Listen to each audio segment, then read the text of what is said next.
আমি এখন মাননীয় সংসদ সদস্য মাওলানা দেলোয়ার হোসেন সাইদি সাহেবকে বক্তব্য রাখার জন্য অনুরোধ জানাচ্ছি।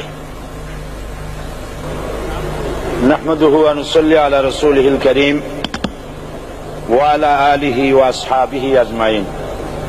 আউযু বিল্লাহি মিনাশ শাইতানির রাজীম। বিসমিল্লাহির রহমানির রহিম। মাননীয় স্পিকার, আপনি এই মহান সংসদের স্পিকার হিসেবে নির্বাচিত হয় আমরা জাতীয় সংসদের পক্ষ থেকে আপনাকে অন্তরের অন্তঃস্থল থেকে মোবারকবাদ জানাচ্ছি।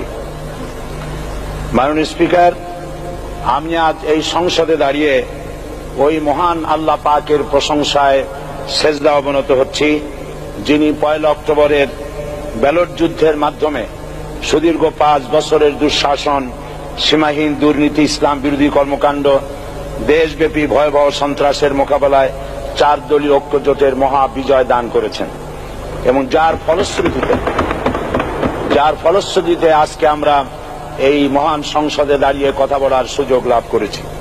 মাননীয় স্পিকার, আপনার মাধ্যমে আমি আমার অন্তরের অন্তঃস্থল থেকে দেশবাসীকে ধন্যবাদ জানাই। বিশেষ করে আমার নির্বাচনী এলাকা পিরোজপুর, নাজিরপুর, ইন্দুরকানীবাসী ভাই বোনদের প্রতি কৃতজ্ঞতা জানাই, যাদের অক্লান্ত পরিশ্রমে এবং মূল্যবান ভোটের মাধ্যমে আমি নির্বাচিত হয়ে মহান সংসদের সদস্য হওয়ার সুযোগ লাভ করেছি। এই বাক্যগুলি আমরা প্রায় শুনে থাকি।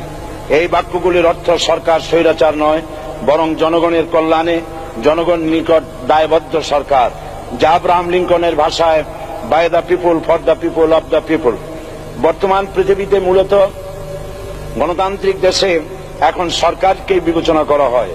এরূপ সরকারের জনগণের সার্বভৌম ক্ষমতার উৎস হিসেবে বিবেচনা করা হয়, অর্থাৎ সংখ্যাগরিষ্ঠ প্রতিনিধিদের প্রণীত আইনই হল আইন এবং নির্বাচিত হবার পর সরকার হয়ে পড়েন সমগ্র জনগণের, আর বিরোধী দল হয় ছায়া সরকার। মাননীয় স্পিকার, সরকারকে সঠিক পথে পরিচালনার জন্য বিরোধী দলকে অপরিহার্য বিবেচনা করা হয়। বর্তমান গণতান্ত্রিক চেতনা বেশি পুরনো নয়, মানুষ মূলত রাজতান্ত্রিক স্বৈর শাসনের সাথেই বেশি পরিচিত। বস্তুত বর্তমান পৃথিবীতে গণতান্ত্রিক শাসন ব্যবস্থায় জবাবদেহিমূলক, কল্যাণমূলক, স্বচ্ছ প্রশাসনের যে কথাবার্তা আমরা শুনতে পাই, এর প্রথম উপস্থাপক হলেন বিশ্বনবী হযরত মুহাম্মদ রাসূলুল্লাহ সাল্লাল্লাহু আলাইহি ওয়াসাল্লাম।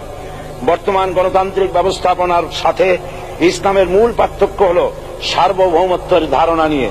ইসলামের দৃষ্টিতে সার্বভৌমত্বের মালিক জনগণ নয়, মালিক হলেন আল্লাহ রাব্বুল আলামিন। কিন্তু সরকার গঠন ও পরিচালনা জনগণের ইচ্ছার ভিত্তিতেই হতে হবে। জনগণের ইচ্ছার বিরুদ্ধে ক্ষমতায় থাকার অধিকার ইসলামের স্বীকৃত নয়। মাননীয় স্পিকার, সাধারণত লক্ষ্য করা যায় সরকার, সরকারি কর্মকর্তা, কর্মচারী বৃন্দ জনগণের উপর নানাভাবে জুলুম, নির্যাতন বা শোষণ করে থাকে। জনগণের খাদেম না হয়ে তারা হয়ে পড়েন জনগণের প্রভু। তারা জনগণের সম্পদকে তসরুপ করে। এই অবস্থা থেকে মুক্ত করার জন্য রাসূল করিম সাল্লাল্লাহু আলাইহি ওয়াসাল্লাম সরকারি কর্মকর্তা ও কর্মচারীদের মধ্যে তীব্র দায়িত্ব অনুভূতি জাগ্রত করে তিনি বলেন, ঘুষ দাতা ও গৃহীতা উভয় জাহান্নামী। নবী করিম সাল্লাল্লাহু আলাইহি ওয়াসাল্লাম আরো বলেছেন, আমরা যদি কাউকে কোনো রাষ্ট্রীয় দায়িত্ব প্রদান করি, তখন সেই ব্যক্তি তার ব্যক্তিগত কাজ যতটা নিষ্ঠা ও আন্তরিকতার সাথে পালন করে, রাষ্ট্রীয় দায়িত্ব যদি সেভাবে পালন না করে, তবে কিয়ামতের দিন তাকে উল্টো করে জাহান্নামে নিক্ষেপ করা হবে। রাষ্ট্রীয় সম্পদ তসরুপের ব্যাপারে কঠোর হুঁশিয়ারি উচ্চারণ করে বিশ্বনবী মুহাম্মদ রাসূলুল্লাহ সাল্লাল্লাহু আলাইহি ওয়াসাল্লাম বলেছেন, রাষ্ট্রীয় দায়িত্ব পালনকারী কেউ যদি এক টুকরা সুতা বা তার চেয়েও ক্ষুদ্র কোনো জিনিস খেয়ানত করে, তবে কিয়ামতের দিন খেয়ানতের বোঝা মাথায় করে তাকে উঠতে হবে। মাননীয় স্পিকার, আল্লাহ রসুল যে সরকার ব্যবস্থা প্রতিষ্ঠা করেছিলেন তা সত্যিকার অর্থে ছিল জনকল্যাণমূলক সরকার। তার সরকারে দায়িত্ব পালনকারী ব্যক্তিবর্গের মধ্যে চরম দায়িত্ব অনুভূতি জাগ্রত করে দেওয়া হয়েছিল। এটা সম্ভব হয়েছিল কেবলমাত্র আখিরাতের তীব্র বিশ্বাস ও মহান আল্লাহর দরবারে জবাবদিহিতার অনুভূতির মাধ্যমে। মানুষের নিকট জবাবদিহিতা পাশ কাটিয়ে যাওয়া যায়, কিন্তু আল্লাহর নিকট জবাবদিহিতা পাশ কাটানোর কোনো সুযোগ নেই। মাননীয় স্পিকার, নবী করিম সাল্লাল্লাহু আলাইহি ওয়াসাল্লামের সরকার ব্যবস্থাপনায় সবাই যেমন আইনের দৃষ্টিতে সমান অধিকার ভোগ করেছে, ঠিক তেমনি ভাবে রাষ্ট্রের নাগরিক হিসাবে সবারই মৌলিক চাহিদাসমূহ পূরণ হয়েছে। ঋণগ্রস্ত এতিম, অসহায় জনগণ রাষ্ট্রীয় তহবিল থেকে সহযোগিতা লাভ করেছে।